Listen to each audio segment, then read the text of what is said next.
the jellyfishes. Among the most beautiful and fragile of all animals are the singular forms which we call jellyfishes. They are so delicate that we cannot lift them, and in many instances they have 95% of water in their composition. They would almost seem to be purely ornamental did we not know that they fill an important niche in the hall of nature, constituting almost the sole food of many whales.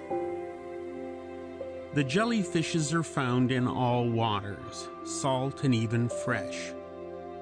They may be seen floating near or at the surface, often in vast numbers. Sometimes they are found deep in the heart of the upper part of the ocean, often in such quantities that the water appears to be filled with their graceful shapes. In the Santa Catalina Channel, a beautiful lavender-hued form is common, the water being alive with them at times, and I have seen specimens with tentacles streaming behind them an estimated length of 20 feet, the entire animal appearing like a huge comet in the blue sky of the ocean.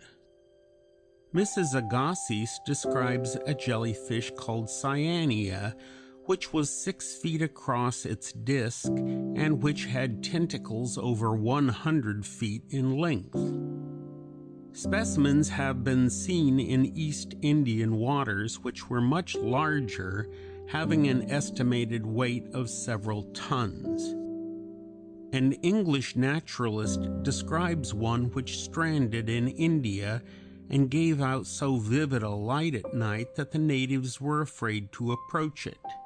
Yet large as was this monster, a few hours in the sun caused it to disappear or literally evaporate, water forming so large a part of its makeup.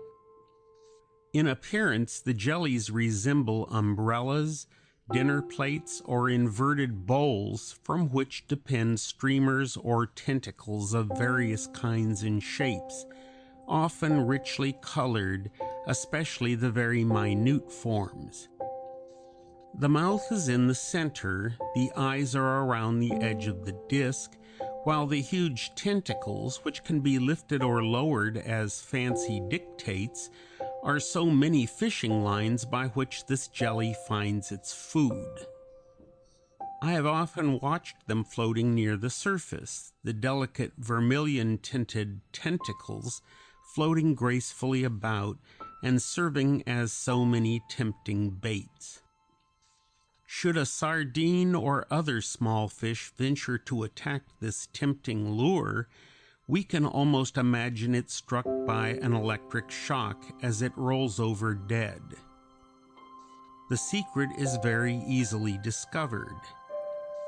Lift the tentacles with the hand and a burning sensation will be experienced, in some cases very painful. The tentacles of the jellyfish are armed with stings. The weapons are known as lassos.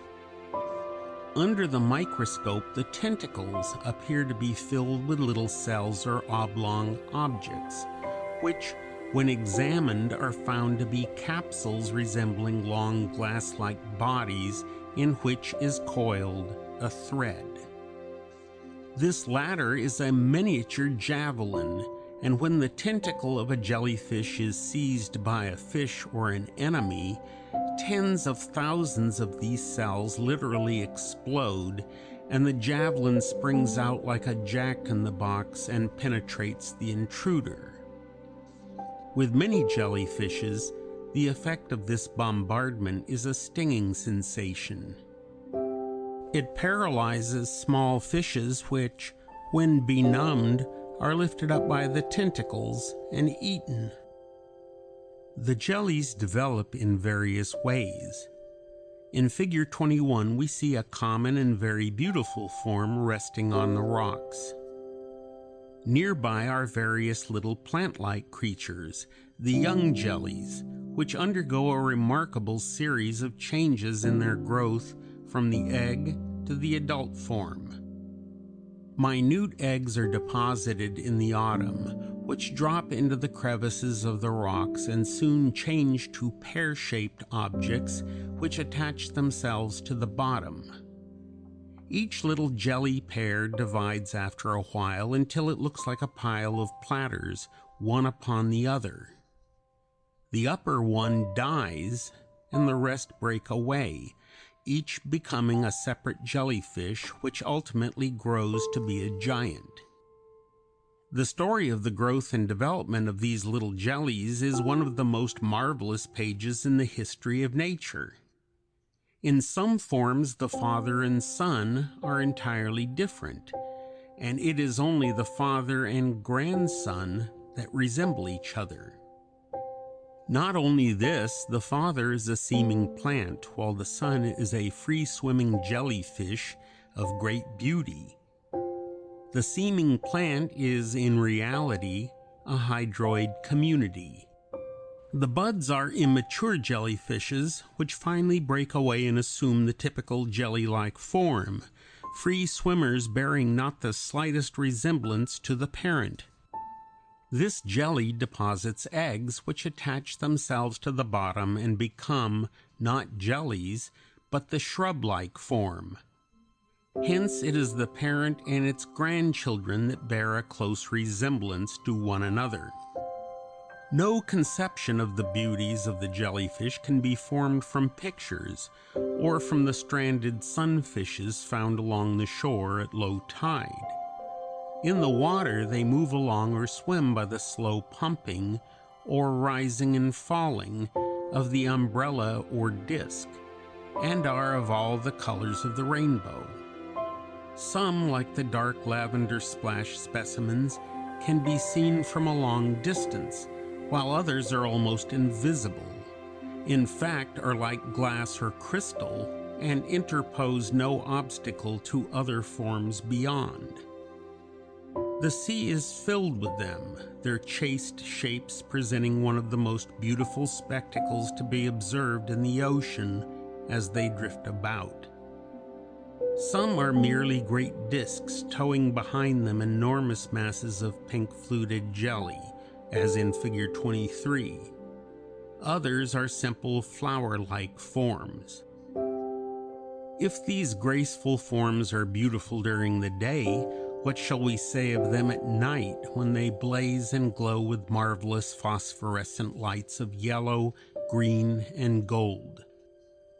Gazing into the ocean, these great jellies appear like comets moving through the clear atmosphere of the sea.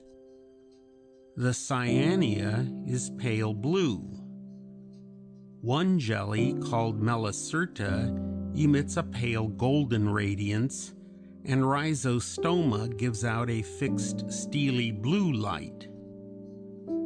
It would be difficult to find one out of all this marvelous procession of living gems that does not emit a light more or less peculiarly its own. If this phosphorescence is fascinating as we are drifting over the scene, and the light givers are not alarmed, how much more dazzling is the display when the sea is beaten into foam. In a certain cave on the coast of Santa Catalina Island, California, the sea rushes in and, striking the rocks, rises like a wave of fire and bathes the entire interior with liquid light which slowly falls in gleaming rivulets to the sea. But the most magnificent display is seen at Point Firmin Light during a storm. Here stands a lofty rock pillar which has breasted the sea for ages. At low tide, when a storm sea strikes the ledge, the spray rises to an altitude of 300 feet, and spreading as it rises, fairly fills the air with a gigantic mass of silvery light that on a dark night presents an appalling spectacle as it drops, changing its shape continually.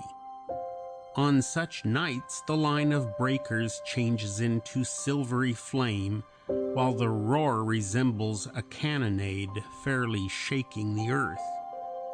In the breakers, the jelly light givers are breaking up and adding fuel to the seeming flame. Some, as Pelagia, are luminous over their entire surface. In others, the light is confined to certain parts, which are either fixed or flashing lights. How vivid this light is may be imagined when it is said that a single jellyfish, Aurelia, when squeezed into a glass of milk, has produced a light by which a letter was read. This peculiar phosphorescence is not their only interesting feature. Nearly all the jellies afford protection to fishes, crabs, and various small animals. As I drifted over the waters of the Gulf of Mexico, almost every large jelly that I examined had one or more little fishes of the mackerel family up among its lobes or tentacles. As they always resembled the tentacles in tint or color, a delicate pink, they found protection amid the death-dealing darts.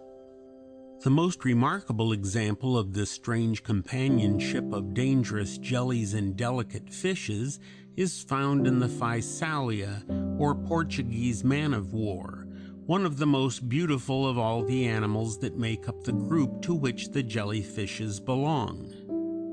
Physalia is a bubble tinted with purple hues, 4 or 5 inches long, a fairy ship of pearly tints. On its upper portion is a sail which can be raised and lowered, while from the lower part depends a mass of beautiful blue or purple tentacles which sometimes are nearly 100 feet in length. During the summer of 1902, I found them on the outer islands of the Texan coast in great numbers, stranded on the sands, while scores of others sailed on through the pass into the quiet waters of Aransas Bay. Among the islands of the Tortugas group, I often saw them dotting the calm waters, the sunlight on their delicate tints, presenting beautiful combinations of colors. It may appear strange that one of the most resplendent of animals should be the most dangerous, yet such is the case. The attractive tentacles which drag behind the Physalia are deadly to almost every fish. I have found a hawkbill turtle weighing 20 pounds caught and benumbed by one, and fishes which touch the seeming worms roll over dead as though stunned by an electric shock. In swimming around one of the keys of the reef, I unwittingly passed over the train of one, and if I had been alone, I doubt if I could have reached the shore, so terrible was the burning pain. A year afterward, my flesh had the appearance of having been tattooed in fanciful designs.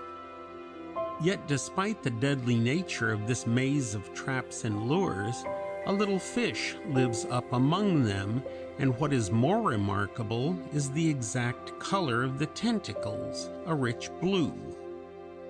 So exact is this resemblance that it is very difficult to see the little attendants, but if you lift the dainty man-of-war by its sail, they rush about, greatly alarmed by their exposed condition. I have been told that the Physalia eats these attendant courtiers, but in hundreds of specimens which I examined, I never saw the little fish in the toils. They swam about among the death-dealing tentacles with the greatest freedom. The secret of the poison lies in the lasso cells of the tentacles, as in the case of the jellyfish, but in this instance they are much more poisonous. Along the southern beaches, where the Physalia is common, their stranded hulks form after storms a windrow of mimic balloons which explode like torpedoes beneath the feet as one strolls along the sands.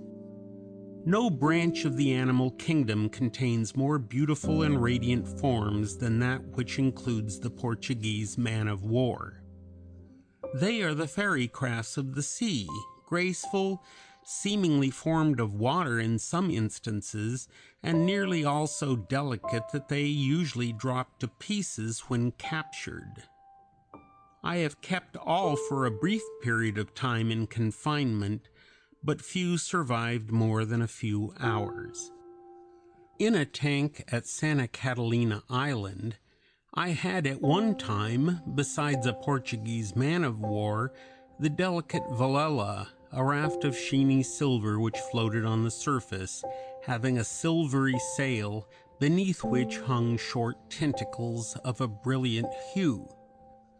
More beautiful than these were the swimming bells, strings of beautiful pink and crystal bells attached to a central cord. One of these, Praia, 3 or 4 feet long, was a veritable string of little pumps, each of which pumped water very rapidly, urging the entire animal along.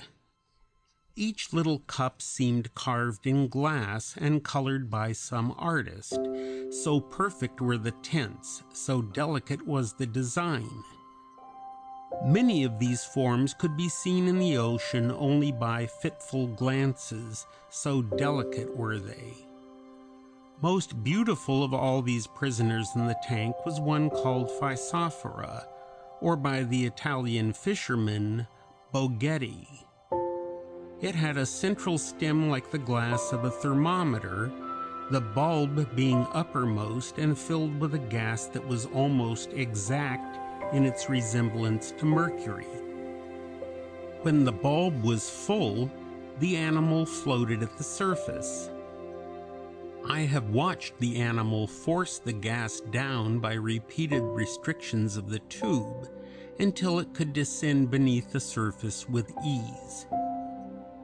On the sides of the central pillar were numbers of beautifully tinted pumps, the locomotive organs.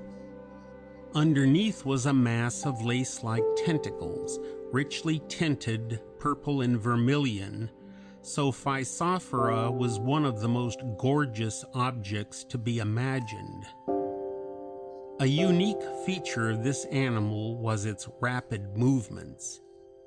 When it so desired, it dashed around the tank with great velocity, in strange contrast to the labored movements of other jelly-like forms, or the utter and complete helplessness of Physalia, Velella, or Porpita. These latter were ships at the mercy of every breeze, the Physalia alone being able to anchor itself on a lee shore, but always beaten in by the heavy surf. End of chapter 3.